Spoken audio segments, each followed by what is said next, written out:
I'd like to welcome student-athletes from the University of Texas. To my immediate right, forward Brock Cunningham, Marcus Carr, the man in the middle, and Timmy Allen, our far right. At this time, we'll take questions. Please raise your hand.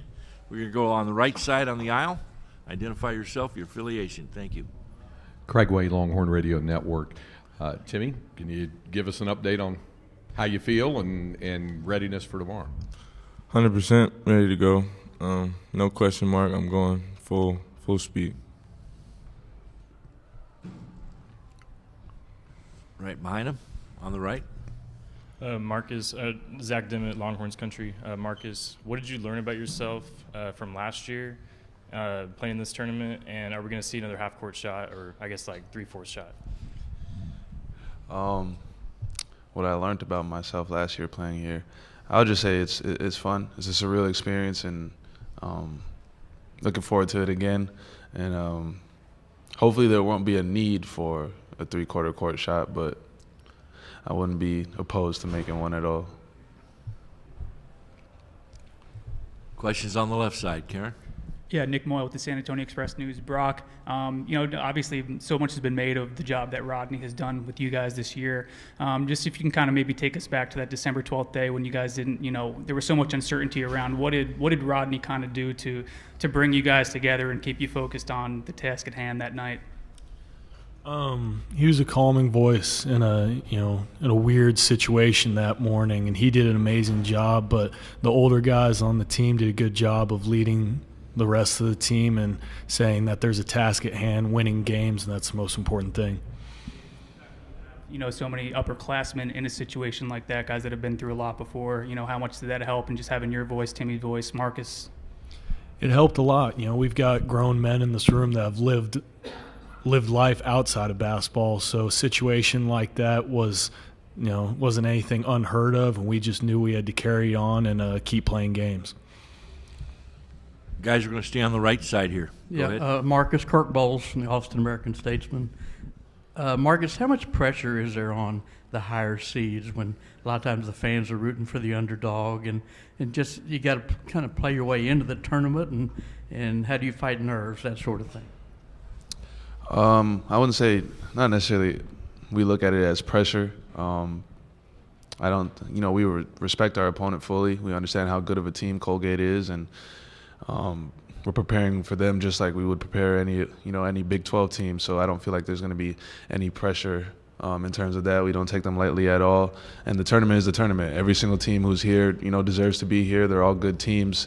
So coming into the game, we're prepared to, battle and compete with them at the highest level. I don't think it's pressure. I think we're preparing for this game as we prepared all season long. And sometimes the crowd does go for the underdog, but that's just, it is what it is. Other questions? Okay, we're going to go on the left side, then we're going to come across the aisle to the right. Well, go ahead with the hat on the left there. Sorry. Yeah, Brock, obviously, sorry to bring it up, but you were involved in that 3-14 upset a few years ago. Obviously, you know what the pressure holds with being a higher seed. But I guess what did you personally maybe take with that game moving forward? And then just as an aside, what do you think about the success that Shock has had at Marquette this year? And have you been in touch with him at all? Going back to that Abilene Christian game, I've learned a lot. The flow and the kind of the energy within March Madness and how they will root for the underseed, especially when Texas is that top seed. And then talking about Shaka, he's done an awesome job. I haven't gotten the chance to speak to him, but it's been awesome to see him resurrect that Marquette program and win a bunch of games this season. Over on the right, guys.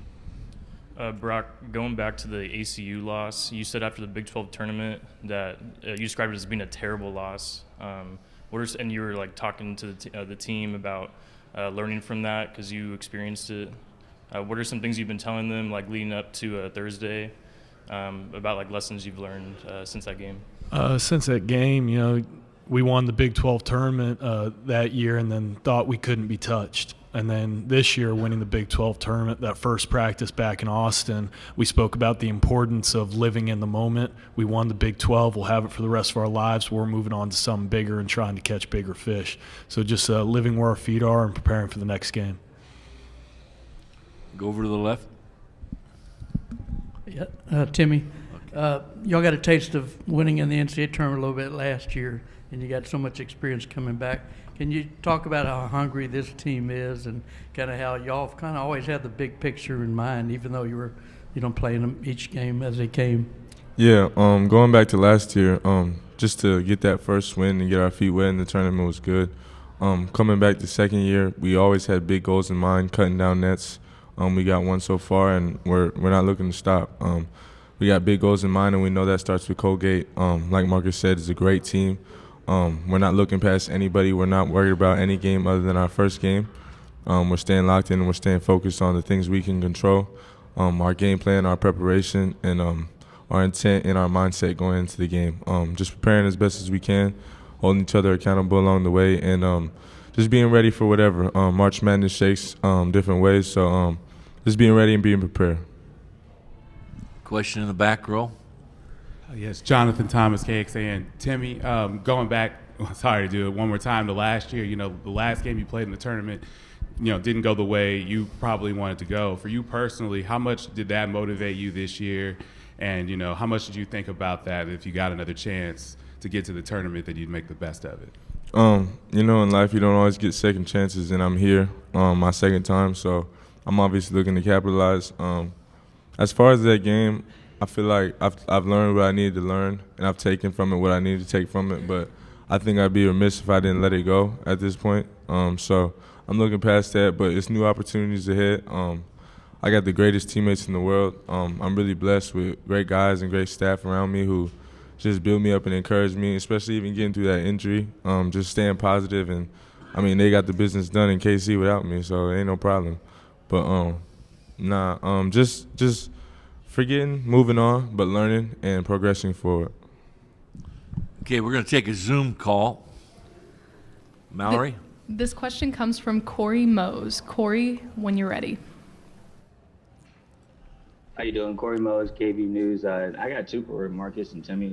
Just off Marcus, I know a lot of things have been talked about, the closeness of this team from the situation back in December happening, but the way when I've talked to y'all throughout this year, this kind of closeness began in the summer. So can you kind of just describe how not only that bond that was created so early, but how that's affected y'all to this point now? Yeah, like you said, I think a lot of people like to go back to December when it comes to our team just because of, what transpired. But this group and the specialness of our team and our bond, like you said, did start in the summertime.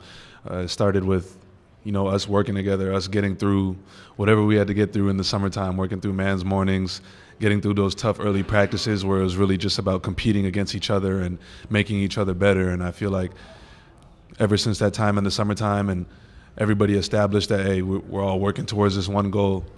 And once we all decided that and we had the same mindset as a team, I think, the sky's been the limit for us ever since then. Was there a follow-up on that, Mallory? Okay. Yes, sir. I got one more. Timmy, I just wanted to ask you, from being on the sideline during the Big 12 tournament, watching from the bench, what did you learn and what did you see from your team on a different perspective? I don't know. Because you could say, I learned that my teammates could go, but I knew that. And it's just amazing to watch them, the camaraderie we have and the selflessness and how we're not worried about who gets it done. It's just about getting it done. And I think that's the big picture for us. I had a thrill of being the best cheerleader I could be on the sideline, but I'm more thrilled to be back on the biggest stage, so it's a blessing. But I'm blessed with great teammates, man. They went out there and got it done. Guys like Terrio, Double D, stepping up. Brock, obviously, Marcus going to do what he do, but I'm blessed with great teammates and a great staff around me. You're going to go on the left side here. Some shooting problems down the stretch until the championship game. Was it part of that just fatigue because, so much has been on your shoulders this whole year? And does Colgate's style remind you of anybody you played this year?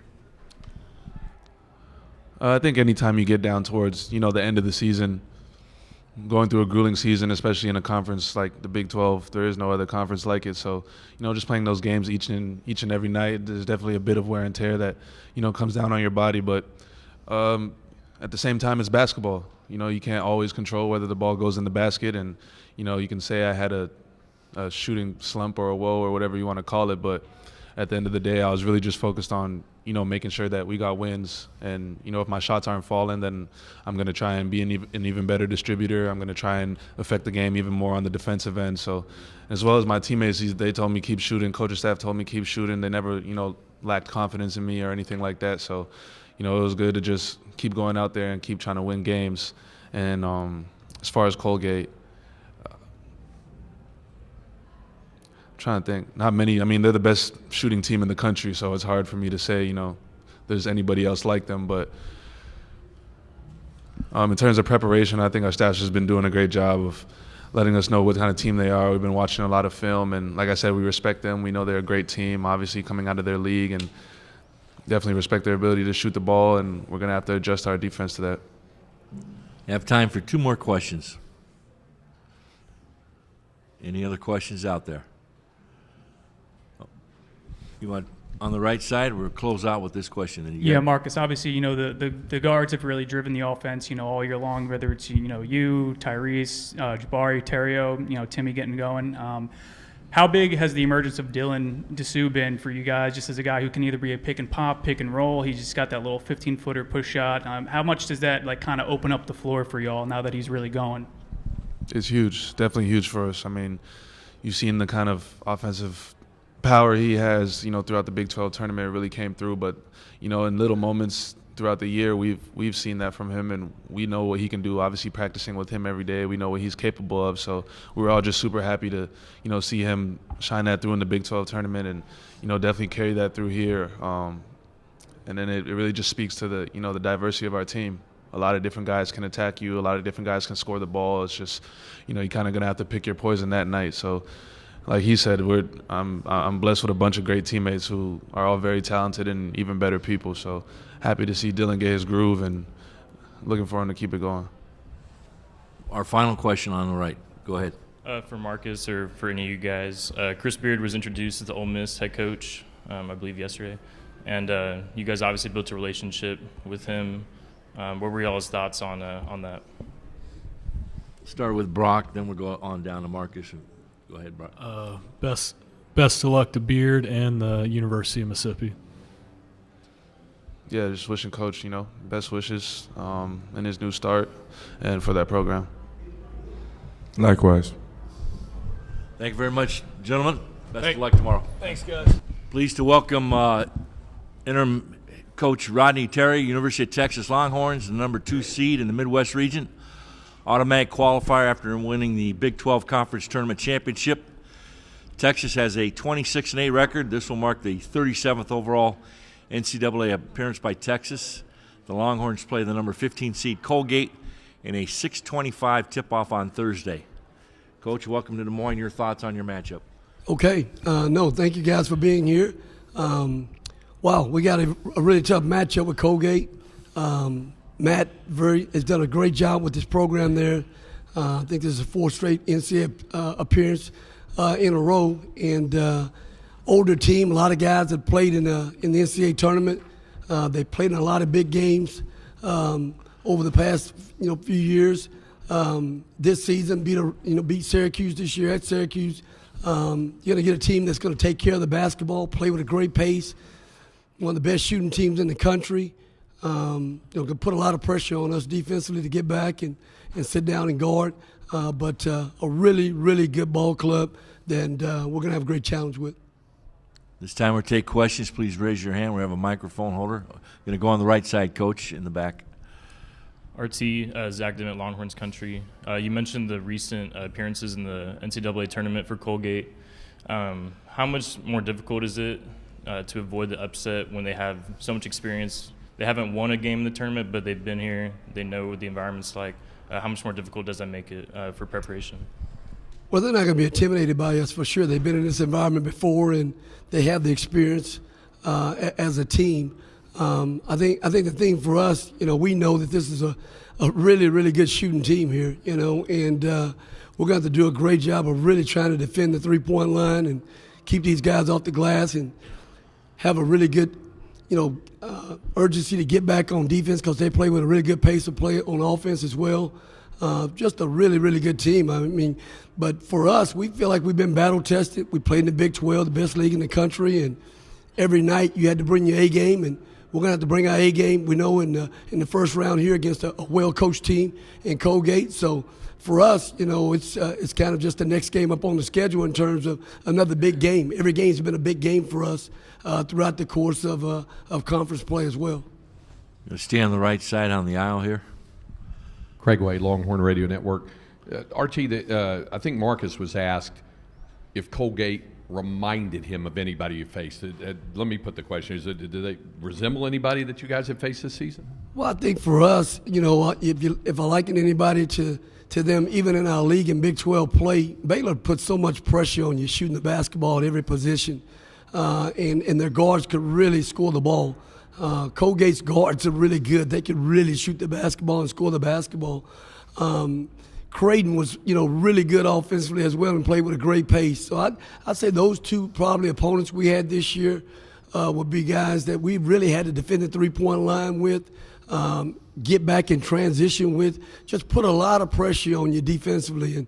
And that's what Colgate does to you. They really make you have to sit down and guard and play really hard on defense. Question on the left side, Coach. Yeah, Kirk Bowles from the Austin American-Statesman, Rodney. Rodney, obviously swept through the tournament and played very loose and, well-flowing and everything like that. Now you're in a winner-go-home thing. Anything you do as a head coach to keep them loose? I don't know if you have poker nights or go bowling, or do you do anything special to stay loose? Well, I don't think you do anything special. I just think I think a lot of times teams, once you get in a routine, we've been in a really pretty good routine and groove the way we kind of do things on a daily basis. And, I encourage our guys when they're doing really good things and try to keep, a really positive attitude and approach in everything that we do. Even when we experience some adversity, we try not to be too negative with our guys. And I think if you have that kind of approach and great spirit about yourself every day in life in general, I think you'll be you'll be where you need to be. And I always tell our guys, pressure is if you had to go out, and do something that you hadn't worked on and prepared for. We're going to be prepared for a really good Colgate team. And, all we have to do is go play the game and get out there and really get lost in competing at a high level. It's like no different than what they've got to do in the classroom. If you go in and take an exam, it's a lot of pressure on you if you go in there and you're not prepared. But if you're prepared, you go in there and take that exam, man, you just knock that exam right out. So, preparation trumps pressure. You just go play. Question in the back on the left. Rodney, Dave Campbell, Associated Press. Clearly, players have a pretty strong bond. Why do they get along so well? What's the source of the chemistry that you have? Well, I think that started this summer. I don't think you start that during the season. That went way back to the very beginning when guys got on campus, and we spent a lot of time, encouraging our guys to spend a lot of time with themselves off the court. And it wasn't really, to be honest, coach-driven. It was more player-driven in terms of those guys doing different activities and spending time with one another off the court. And I think when you're able to do that, that carries over to the start of your season. And as you get into the season, I think you become really unselfish teammates and great teammates. Question on the right side and the back on the aisle. Jonathan Thomas, KXAN, Coach. You guys have such a veteran team. How has that impacted, the way you prepared them this time around, with all the experience that they have? Well, we do have some guys that have played in the NCAA tournament, and I think the thing we've tried to do with our team, though, over the last month of the season, we really tried to play March basketball. We've tried to play with the urgency that you're going to have to play with this time of year, understanding that you can't give 20 minutes away.